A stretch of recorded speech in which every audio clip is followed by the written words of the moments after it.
जी हां, 2 राज्यों में विधानसभा चुनाव से पहले संघ ने जाति जनगणना पर सियासी पारा चढ़ा दिया है। केरल में आरएसएस के 3 दिनों के मंथन में जाति जनगणना वाले विमर्श की गूंज उठी।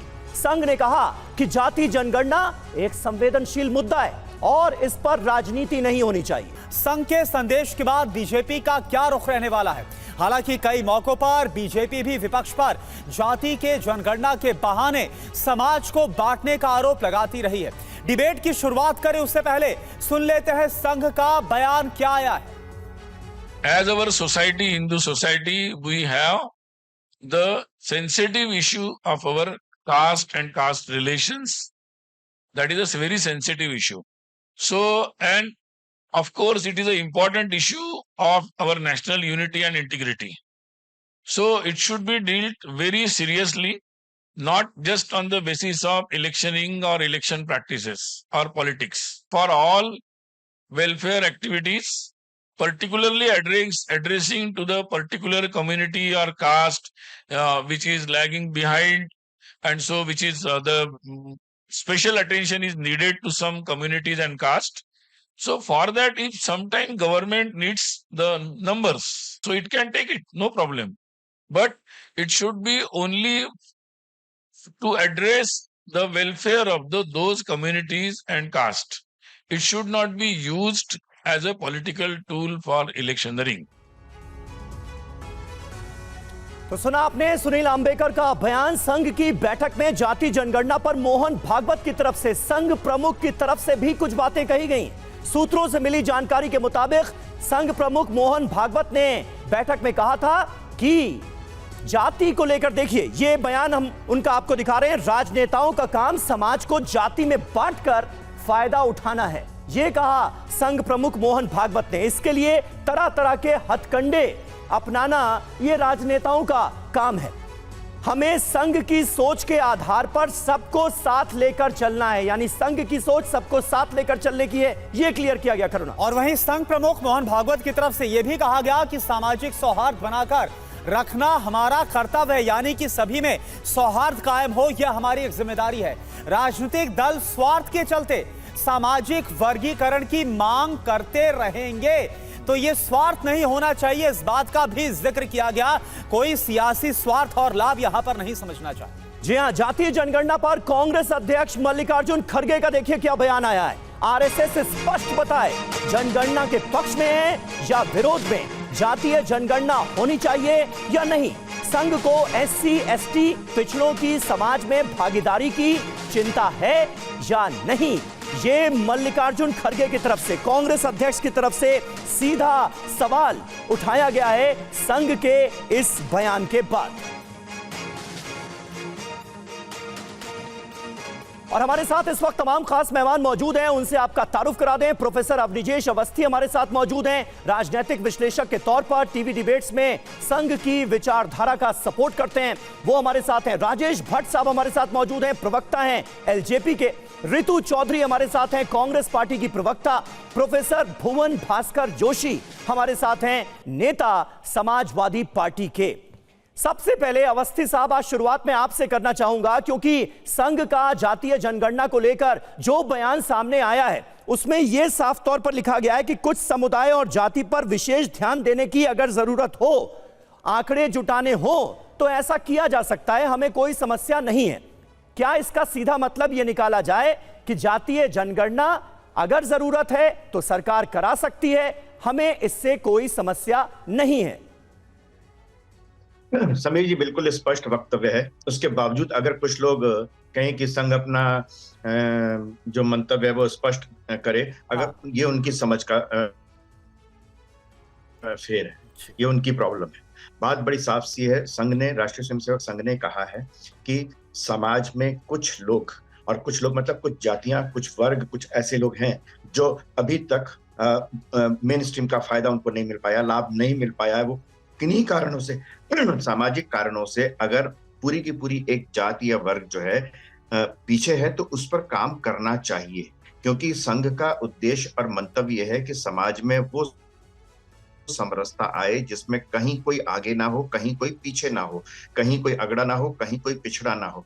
जाति हमारी एक सच्चाई है, यथार्थ है भारत की, लेकिन वो जाति बांटने के लिए नहीं, बल्कि हम सब जातियों वाले जो हैं मिलकर के एक समान कल्चर, एक समान संस्कृति, एक समान राष्ट्रीयता का बोध हमारे भीतर पैदा हो। संघ का मंतव्य हमेशा से ये रहा है। संघ ने कभी भी नहीं विरोध किया। एक बात मैं और बता दूं, जहां तक भाजपा का सवाल है, मैं भाजपा अवस्थी साहब, तो आप मानते हैं ना कि कुछ समुदायों और जाति पर विशेष ध्यान अभी देने की जरूरत है? देश के अंदर वो परिस्थितियां नहीं है कि सबको बराबरी का हक हासिल हो, तो वो स्थिति अगर है तो जातीय जनगणना होनी चाहिए, फिर आप ये कह रहे हैं? मैं 10 सेकंड और लूंगा समीर जी। बात आप ये देखिए कि भाजपा ने बिहार में जातीय जनगणना कराई, उसके सामने भी आए, उसमें बहुत सारी कमियां भी रही, लेकिन कांग्रेस जो लगातार जाति जनगणना की बात कर रही है, उसने कर्नाटक में कराया, आज तक आंकड़े बाहर नहीं आए। 2011 में भारत में हुई, उसके आंकड़े आज तक बाहर नहीं आए। ये जो मंतव्य है ना, ये जो नियत है, नियत अगर कोई भी काम अच्छी नियत से किया जाए तो उसका परिणाम भी अच्छा निकलेगा। लेकिन अगर नियत सिर्फ बांटने की हो, विभाजित करने की हो कि एक जाति को दूसरे के खिलाफ तुम्हारी इतनी संख्या, तुम्हारी इतनी संख्या, सिर्फ संख्या के हिसाब से नहीं, कोई बहुत छोटी सी जाति भी हो सकती है, लेकिन अगर वो पिछड़ी है, अगर उसको वो लाभ नहीं मिल रहा, तो क्या सिर्फ संख्या के आधार पर वो पीछे रह जाए? सिर्फ इसलिए कि बहुत छोटी सी संख्या है उनकी? ठीक है, नहीं। हर अंतिम, हम कहते हैं कि जो अंतिम व्यक्ति है समाज का, उस तक सरकार का, प्रशासन का और इस समाज की बेहतरीन चीजों का लाभ पहुंचे। ये एक सबसे महत्वपूर्ण मुद्दा और बहुत ही सकारात्मक है। इसमें कहीं भी नकारात्मकता नहीं है। महत्वपूर्ण बात यह है कि इसमें नकारात्मकता को छोड़ करके सकारात्मक लेके आइए, जिसमें सब साथ हो, सब बराबर हो, सब समान हो, सबको समान अवसर मिलना चाहिए। और जिन अवसरों के बावजूद अगर कुछ पीछे रह गए हैं तो वो भी सबके साथ आकर के खड़े हों। मुझे नहीं लगता कि इसमें कहीं भी किसी भी तरीके की किसी को भी कोई आपत्ति होनी चाहिए। ठीक है, कल ये हमने देखा भी अवस्थी जी, जो आरएसएस की तरफ से बयान आया। रितु चौधरी जी, मैं आपसे जानना चाहूंगा, क्योंकि इस बयान के बाद जो कांग्रेस अध्यक्ष है मल्लिकार्जुन खड़गे, उनकी तरफ से सवाल उठा दिया गया कि क्लैरिटी आनी चाहिए, साफ बोलना चाहिए कि क्या जो आरएसएस है, संघ है, वो पक्ष में है या फिर इसके विरोध में। लेकिन जब हमने कल सुनील आंबेकर को सुना, जो प्रचार प्रमुख है आरएसएस के, उनकी तरफ से साफ कहा गया कि समुदाय और जातियों को लाभ मिले, इसलिए उनकी गिनती करना, आंकड़े जानना जरूरी है, बशर्ते यह हो, शर्त यहां पर यह रखी गई कि इसका कोई सियासी लाभ, कोई इसका चुनावी लाभ ना लिया जाए। तो यहां पर ऐसा क्या है जो आपको लग रहा है कि क्लैरिटी नहीं मिल पा रही है? देखिए, सबसे पहले तो आपके चैनल के माध्यम से मैं ये पूछना चाहती हूँ कि आरएसएस क्या अथॉरिटी है जो इस बात का इजाजत देने की कोशिश कर रहा है कि जाति जनगणना हो लेकिन उसका राजनीतिक लाभ नहीं होना चाहिए, या फिर राजनीतिक लाभ केवल बीजेपी ले सकती है, अन्य कोई पार्टी नहीं ले सकती है। दूसरी बात, आरएसएस ने क्या 2015 में जो है मोहन भागवत बयान देते हैं कि जो है आरक्षण की समीक्षा होनी चाहिए।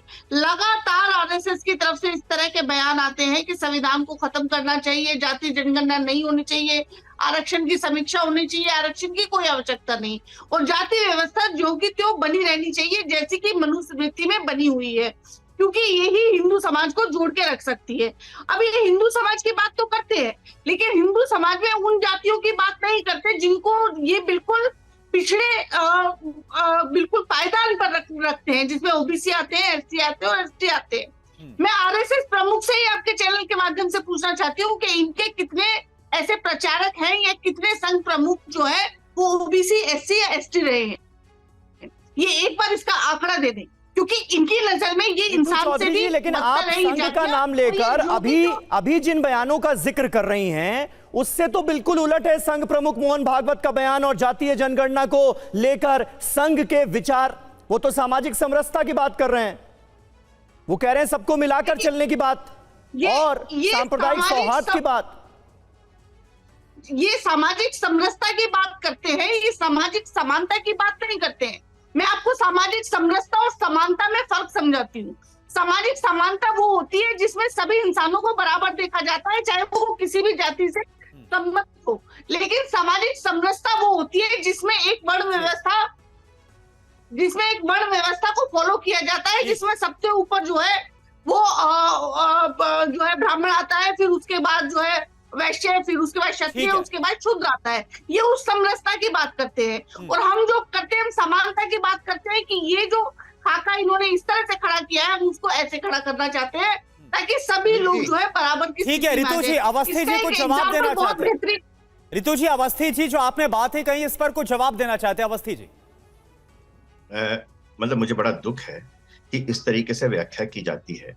समानता संविधान ने दी है, लेकिन उस समानता के बावजूद अगर समाज में उसके बावजूद कुछ वर्ग अपने आप को ज्यादा बाहुबली, ज्यादा बलशाली मान करके पिछड़ी और वंचितों के खिलाफ कुछ अत्याचार करते हैं, वो तब तक संभव नहीं है जब तक समाज में समरसता भी ना आ जाए। तो समानता तो है, ऑलरेडी है संविधान में, लेकिन सामाजिक स्तर पर उस संविधान की समानता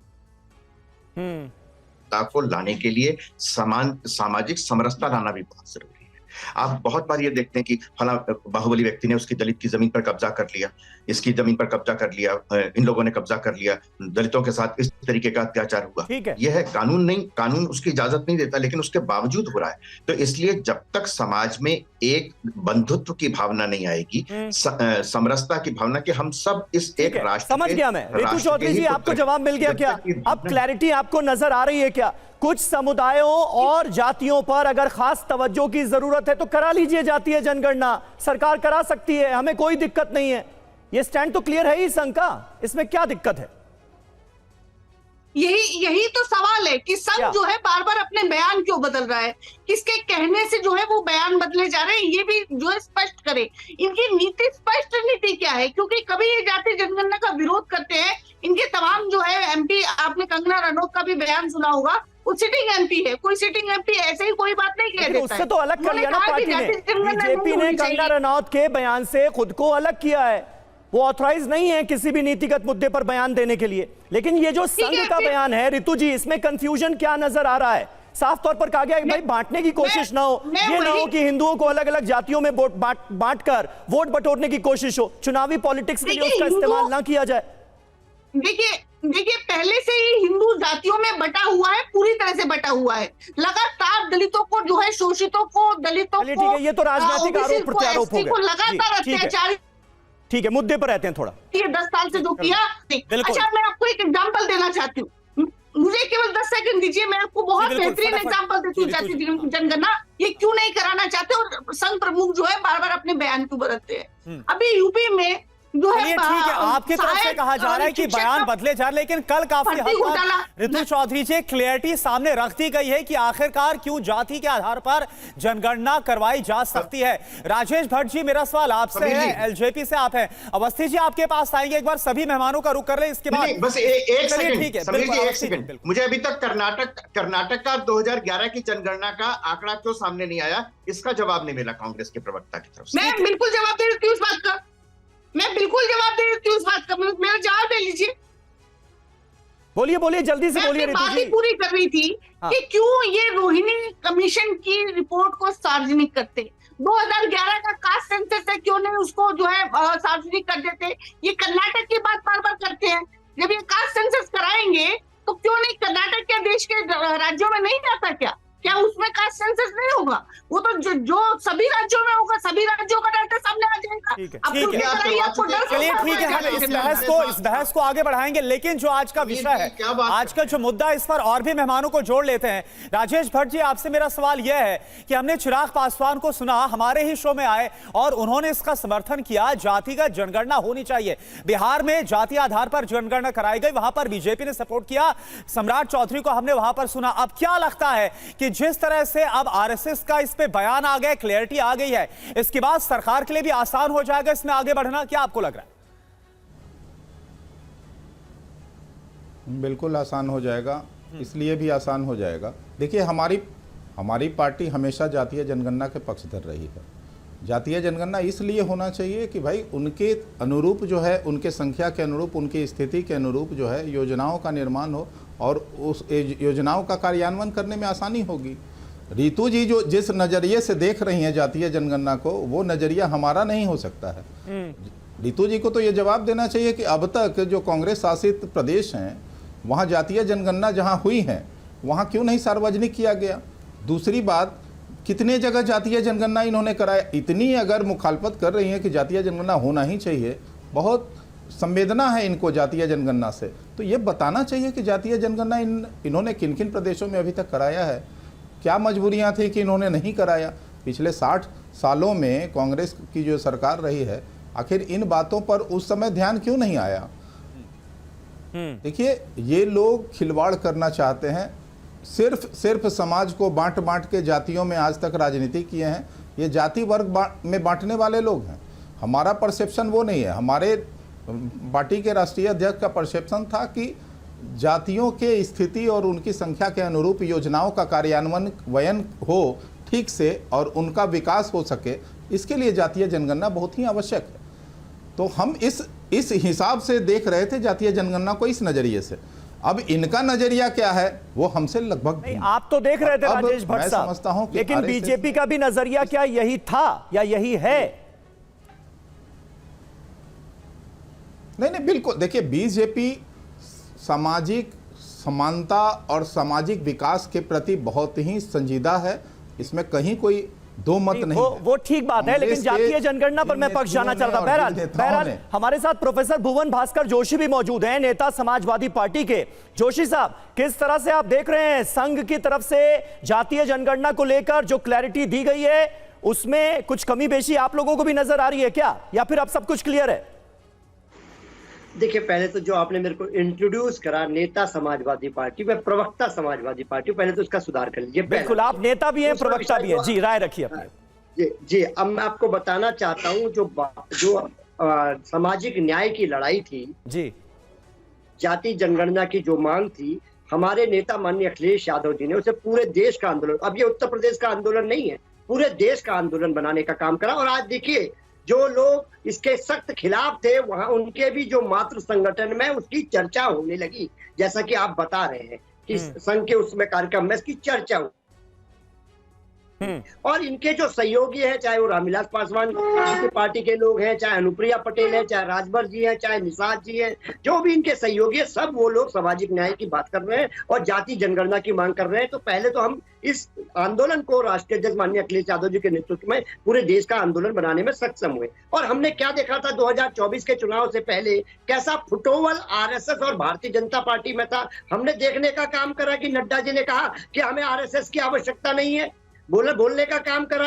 आज स्थिति क्या है, ये किस लिए आरएसएस से बुलवाया गया है, मैं इसके पीछे का तथ्य बताना चाहता हूं आपको। ये इसलिए बुलवाया गया कि जो उपचुनाव आ रहे हैं, क्योंकि 2024 में जो सामाजिक न्याय की लड़ाई थी, जाति जनगणना की मांग थी, और जो हमारे नेता का सूत्र था पीडीए प्लस इंडिया, उस सूत्र पर भारतीय जनता पार्टी की बहुत भारी पराजय उत्तर प्रदेश में हुई है।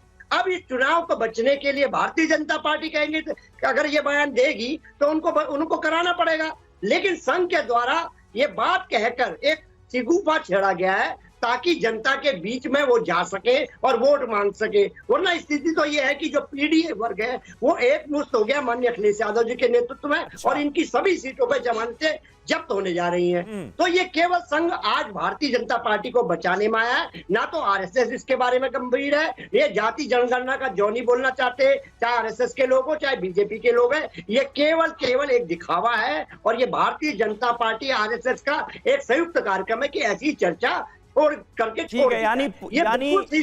यानी आप इसे समाजवादी पार्टी की और ऑपोजिशन की जीत बता रहे हैं। मैं आता हूं आपके पास, कुछ सवाल आपके लिए भी हैं, लेकिन उससे पहले जाति जनगणना पर संघ का संदेश क्योंकि आ चुका है, ऐसे में बीजेपी अब करेगी क्या, ये आइए जरा समझने की कोशिश कर लेते हैं। जाति जनगणना पर बीजेपी का रुख अब क्या होगा, ये सवाल हर किसी के जहन में है। कभी विरोध बीजेपी ने नहीं किया, लेकिन जातीय जनगणना को लेकर रुख भी साफ नहीं किया है। तो क्या अब ऐसा होगा? संघ के इस बयान के बाद विपक्ष पर समाज को बांटने का आरोप लगाती रही है बीजेपी, जातीय जनगणना के मुद्दे का जिक्र करते हुए। करुणा, हालांकि आप देखिए यहां पर क्या बात कही गई प्रधानमंत्री की तरफ से। प्रधानमंत्री ने गरीब, युवा, महिला, किसान को जाति बताया, यानी इस पर ज्यादा जोर दिया, इनके कल्याण पर ज्यादा जोर दिया। जाति की जगह गरीबी और अमीरी की जो बात है वो लगातार बीजेपी की तरफ से वो उठाई गई, प्रधानमंत्री की तरफ से रखी गई। जी हां, खास बात देखिए, बिहार में जातीय जनगणना का समर्थन किया था भारतीय जनता पार्टी ने, ये हमें नहीं भूलना चाहिए। उस वक्त जेडीयू और बीजेपी की मिलीजुली सरकार थी और अब जो बिहार की अहम पार्टी चिराग पासवान की पार्टी, एनडीए का सहयोगी दल, चिराग पासवान का क्या रुख है? इससे पहले चिराग पासवान ने भी टीवी9 भारतवर्ष के खास शो 5 एडिटर्स में जातीय जनगणना का समर्थन किया था। उन्होंने कहा था कि जाति की आबादी का डेटा सरकारों के पास होना ही चाहिए। बयान सुनिए। मैं जातीय जनगणना का मैं समर्थन इसलिए करता हूं भाई, आज भी केंद्र सरकार हो या राज्य सरकार हो, दोनों सरकारें भारत के संघीय ढांचे में ऐसी नीतियां बनाती हैं जो जाति पे आधारित होती है। उस जाति को मुख्य धारा के साथ जोड़ने की सोच के साथ ये नीतियां बनाई जाती हैं। ऐसे में उस जाति की आबादी की जानकारी कम से कम सरकारों के पास होना ज़रूरी है। अगर सरकार के पास वो आंकड़े ही नहीं होंगे तो कैसे आप उसके अनुपात में वो राशि आवंटित करेंगे? उस योजना को कैसे आप सही मायनों में धरातल पर उतार पाएंगे if you don't have those figures, those datas with you. Also कई बार माननीय न्यायालय के द्वारा भी अलग अलग विषयों पर अलग अलग जातियों के आंकड़े सरकारों से मांगे जाते रहे हैं। ऐसे में मैं मानता हूं कि सरकार की कार्यशैली के लिए संभवतः बेहतर होगा अगर उनके पास ये आंकड़े हों। मैं सार्वजनिक करने का मैं भी पक्षधर नहीं हूं, क्योंकि मैं मानता हूं कि सार्वजनिक करने से सिर्फ समाज में बंटवारा आपका कहना है कि डेटा सरकार की कार्यशैली ठीक से चले। ऐसे में अगर सरकार के पास ये डेटाज होते हैं तो मुझे लगता है ज्यादा लाभ मिलेगा। और प्रोफेसर अवनिजेश अवस्थी हमारे साथ मौजूद हैं। अवस्थी साहब, जिस बात का जिक्र चिराग पासवान भी कर रहे थे कि भाई जब डेटा ही नहीं होगा अलग अलग जातियों का, तो अगर किसी जाति को, समुदाय को खास तवज्जो देनी है, किसी के लिए कुछ खास योजनाएं बनानी है, तो वो आप कैसे कर पाएंगे? इसलिए जातीय जनगणना जरूरी है। फिर ऑपोजिशन की तरफ से, कांग्रेस पार्टी की तरफ से, समाजवादी पार्टी की तरफ से जब ये मांग उठाई जा रही थी तो ये क्यों कहा जा रहा था कि भाई आप अलग अलग जातियों में बांटने की कोशिश कर रहे हैं? वही बात तो पासवान साहब भी कह रहे हैं। समीर जी, पहले तो मैं एक बात का जवाब दे दूं कि अगर बीजेपी के, मैं प्रवक्ता नहीं हूं, लेकिन अगर किसी एक एमपी ने कोई बयान दिया, हाँ। यहाँ तो कांग्रेस के भूतपूर्व मंत्री जो हैं, सैम पित्रोदा से लेकर मणिशंकर अय्यर, दिग्विजय सिंह, सलमान खुर्शीद, सब बयान देते हैं और कहते हैं ये पर्सनल बयान है, उस पर आपत्ति नहीं। ना अवस्थी साहब, मैंने तो जिक्र नहीं किया इसलिए कंगना रनौत के बयान का। दूसरी बात, पार्टी ने अलग कर लिया उस बयान से अपने आप।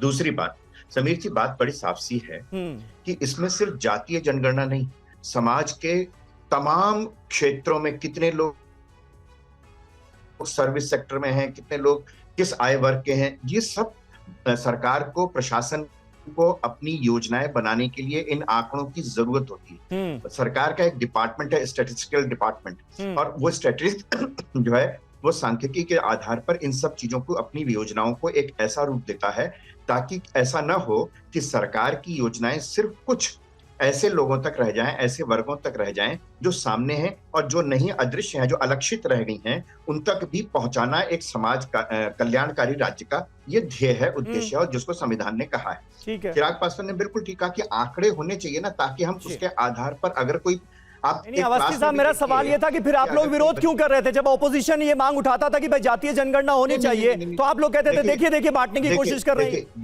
देखिए एक बात मुझे नहीं मालूम, अभी आपने बताया कि बिहार में भाजपा ने उसका समर्थन किया और बाकी बाकायदा वहां पर जातीय जनगणना हुई। आपने कहा कि विरोध नहीं किया, लेकिन उसमें पक्ष साफ नहीं किया, और इसका उद्देश्य, इसका जो उत्तर है वो भाजपा से लीजिए ना, मुझसे मत लीजिए। लेकिन ठीक है, जातीय जनगणना का उद्देश्य अगर ये है कि समाज के कुछ ऐसी जातियां और वर्ग और ऐसा जो क्षेत्र है जो किन्हीं कारणों से इतने लंबे 75 साल की आजादी के बाद भी अगर बाकी मुख्य धारा में नहीं आ पाया है, तो उसके साथ कुछ एक्स्ट्रा, आप क्लास में देखते हैं अगर कोई कमजोर बच्चा है तो उसके लिए रेमेडियल क्लास लगाई जाती है, एक्स्ट्रा क्लास लगाई जाती है, उसको एक्स्ट्रा कुछ पढ़ाया जाता है ताकि वो बाकी बच्चों के साथ आ सके।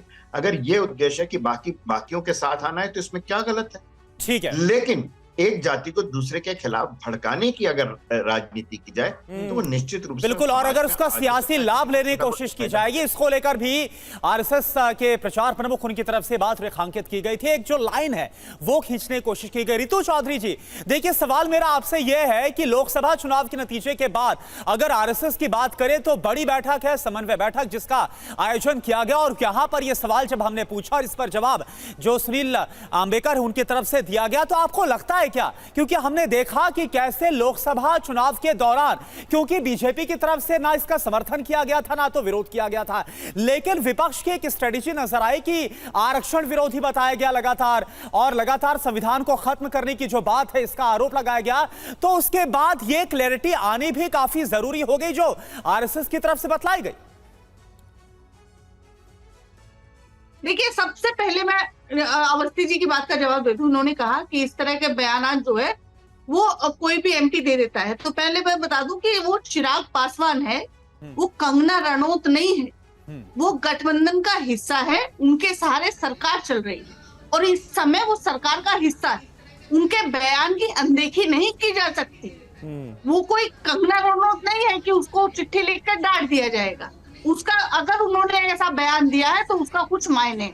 दूसरी बात, आपने कहा कि बीजेपी लगातार जो है इस तरह के बयान दे रही है, लेकिन ना तो इन्होंने स्पष्ट किया, ना ही इन्होंने किसी बात पर इनकी कंफ्यूजन जो है वो बनी रही। इन्होंने स्पष्ट नहीं की कोई बात। देखिए, पिछले 10 साल से लगातार जो है दलितों पर अत्याचार जो है वो किस मात्रा में बढ़े, एनसीईआरटी की रिपोर्ट उठाकर देखिए, उसमें आपको पता चलेगा कि तमाम जो है एससी, एसटी और ओबीसी पर लगातार अत्याचार बढ़े।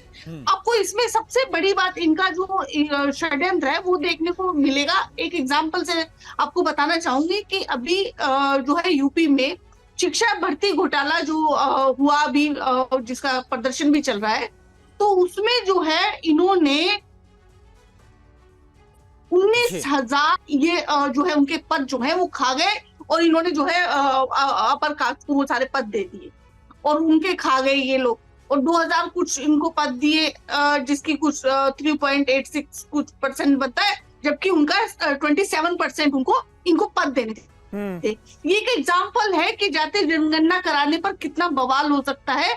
इनकी जो ये बनाई हुई शहनशाहत है ये भरभरा कर गिर जाएगी, क्योंकि जाति जनगणना होते ही इनकी पोल खुल जाएगी।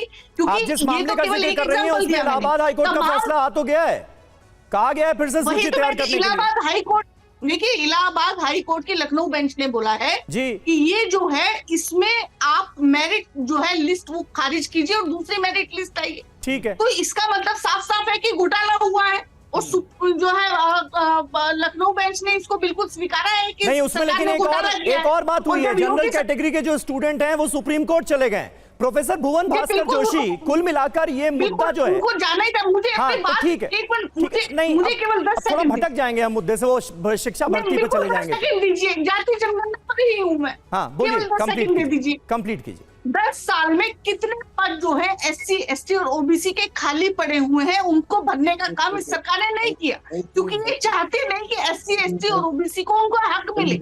यही वजह है कि जाति जनगणना नहीं कराना चाहती, क्योंकि उनको हक नहीं देना चाहती। ये समाज जो जागने की ओर है, ये जो जागृत हो रहा है, इसको जागृत ना हो और ये इनकी जो समरसता वाली जो नीति है, जो सदियों पुरानी जो चली आ रही है 200 साल से, उसी को ये कायम करना चाहते हैं। समरसता वाली नीति, ये आप क्या कह रही है जी? समरसता वाली नीति को कायम करना चाहते हैं तो समरसता तो कायम होनी चाहिए ना, या सौहार्द में कोई दिक्कत है? आपको बताया समरसता क्यों नहीं तो यही तो आरोप वो आप पर लगाते हैं फिर कि भाई आप अलग अलग हिंदुओं को जातियों में बांटने की कोशिश कर रहे हैं, क्योंकि हिंदू वोट बैंक अगर कंसोलिडेट हो गया तो वो बीजेपी के पक्ष में चला जाएगा। ये डर है ना? मैं यही सवाल, नहीं कायम होनी चाहिए क्योंकि समरसता जो है ऊपर से नीचे है। अच्छा ठीक है, उसमें पहले ब्राह्मण आता है। ठीक है, प्रोफेसर भुवन भास्कर जोशी, जोशी जी, मैं आपसे यही सवाल पूछना चाह रहा था रितु जी से, जिस बात का मैंने जिक्र किया, क्योंकि देखिए सबसे बड़ा आरोप ऑपोजिशन पर यही है कि भाई बीजेपी की तरफ से, संघ की तरफ से, संघ ने हालांकि नाम नहीं लिया है, पॉलिटिकल बयानबाजी तो की नहीं जाती उनकी तरफ से, लेकिन उन्होंने ये कहा कि राजनीतिक दल तो ऐसा करेंगे ही, वो बांटने की कोशिश, सामाजिक वर्गीकरण की कोशिश तो करेंगे ही, लेकिन हमारा काम ये नहीं है, हमारा काम समरसता को आगे बढ़ाना है। क्या वाकई ऐसा हो रहा है क्या? समीर जी, इस देश में कौन 80-20 की बात करके चुनाव में गया था? ये क्या लोगों को बांटने का तरीका नहीं है क्या? क्या यही संवैधानिक पद की शपथ हम लेते हैं कि लोगों को धर्म और जाति पे बांटने का काम करें? तो ये नकली बातें करने भारतीय जनता पार्टी के लोग सोचे। और अभी मैं सुन पा रहा था, रितु जी को भी सुन पा रहा था, हमारे बड़े भाई अवस्थी साहब को भी सुन रहा था, ये समरसता की बात कर रहे हैं। 2024 तक देश का यह हाल है कि योगी सरकार में एक आदिवासी पे टॉयलेट किया जाता है, मध्य प्रदेश में इनकी जहाँ सरकार है वहां टॉयलेट किया जाता है, एक दलित का बेटा अगर घोड़ी चल के चले जाता है तो उच्च जाति के उधर से निकलता है तो उसको पिटाई हो जाती है।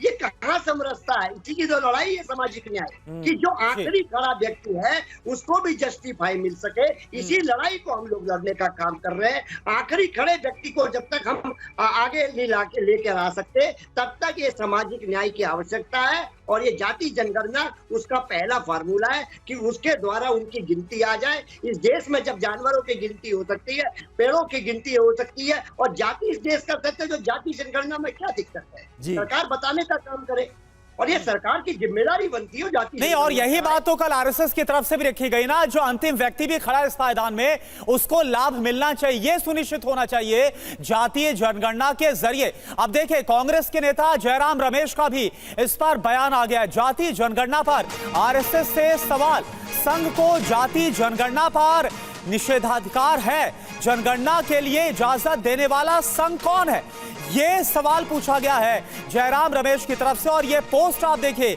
ये पोस्ट जो कि जयराम रमेश की तरफ से किया गया और इसमें ये सवाल पूछा गया कि जनगणना के लिए यानी जातीय जनगणना को लेकर जो आरएसएस का बयान आया इसके लिए इजाजत देने वाला संघ कौन है, ये सवाल यहां पर पूछा गया। अवस्थी जी, अब ये जो जयराम रमेश की तरफ से सवाल पूछा गया मैं चाहूंगा इस पर आप जवाब दें। अरे भाई, तमाम जो संगठन हैं, एनजीओज हैं, तमाम लोग कहते हैं कि जाति जनगणना होनी चाहिए या देश में ऐसा होना चाहिए। संघ जो सबसे बड़ा, विश्व का सबसे बड़ा सांस्कृतिक संगठन है, उसने कहा कि भारत के बारे में पहली बार नहीं, हमेशा भारत की तमाम समस्याओं को लेकर के, तमाम जो भी टॉपिक्स विषय आते हैं उनको लेकर के अपने किया जाता है। बहुत बार तो पूछा जाता है, उसके जवाब में कहा जाता है कुछ बातें। लेकिन संघ की विचारधारा वाली पार्टी जो है, पॉलिटिकल पार्टी, वो इस वक्त देश की सत्ता में है, इससे भी कैसे इनकार किया जा सकता है अवस्थी साहब? तो संघ जो कह रहा है, वो तो फिर करना पड़ेगा ना फिर बीजेपी की सरकार। मैं अरे बात सुनिए ना, एक एनएसी नेशनल एडवाइजरी काउंसिल को क्या हाथ था? यहाँ तो संघ की बात, अभी तो ये कह रहे थे कि संघ की बात मानते नहीं थे बीजेपी वाले। अभी लेकिन अवस्थी जी, आपने सुना जयराम रमेश बोल रहे हैं कि जातीय जनगणना के लिए इजाजत देने वाले संघ आखिर होता कौन है, ये सीधा सवाल पूछ लिया गया है। वाह, मतलब संघ का एक संगठन जो है, इस भारतवर्ष का सबसे बड़ा सांस्कृतिक संगठन, राष्ट्रवादी संगठन जो है, वो किसी भी विषय में अपनी राय नहीं रख सकता। फिर बार बार पूछने के जाते हैं और कहते क्यों हैं कि अगर नहीं रख सकता तो मोहन भागवत जी के दिए गए बयान के बारे में क्यों चर्चा करते हैं? ठीक है, जल्दी से 10 सेकंड में ऋतु जी इसका जवाब दे दीजिए। पहले तो आप कहती हैं कि भाई क्लियर किया जाए, संघ की तरफ से क्लैरिटी दीजिए, सफाई दीजिए, क्या चाहते हैं। अब जब कह दिया गया, बता दिया गया कि जातीय जनगणना को लेकर पक्ष क्या है, तो आप कह रहे हैं भाई संघ होता कौन है? बिल्कुल, संघ कौन होता है? संघ को कोई संवैधानिक अधिकार नहीं है कि वो इस प्रकार के बयान जारी करे। संघ कोई नहीं होता है कि वो जातीय जनगणना पर ये करे कि हमें जातीय जनगणना करनी चाहिए कि नहीं करनी चाहिए। लेकिन संघ जो है, क्योंकि इनका पैटर्नल ऑर्गेनाइजेशन है, लेकिन ऋतु जी, संघ के पास ये तो अधिकार है नहीं कि वो अपने विचारों को तो सामने रखे। देखिए, वो वही तो हम कहना चाहते हैं कि आप जो है संघ या तो अपनी बात को स्पष्ट करें, अपने विचार वो बार बार बदलता क्यों है? या तो वो ये स्पष्ट करे कि जातीय जनगणना होनी चाहिए, संघ प्रमुख ये बोल दे कि जातीय जनगणना होनी चाहिए, उसमें क्यों, लेकिन इस बट क्यों? ठीक है, जातीय जनगणना को लेकर संघ की तरफ से बयान तो आया है, लेकिन आपके हिसाब से बयान नहीं आया, मतलब अभी भी कुछ शंकाएं हैं आपके मन में, और उन शंकाओं का अब समाधान कैसे किया जाएगा? क्या बीजेपी अपना रुख साफ करके उन शंकाओं का समाधान करेगी? ये देखने वाली बात होगी। बहुत बहुत शुक्रिया आप सभी का हमारे साथ इस चर्चा में जुड़ने के लिए।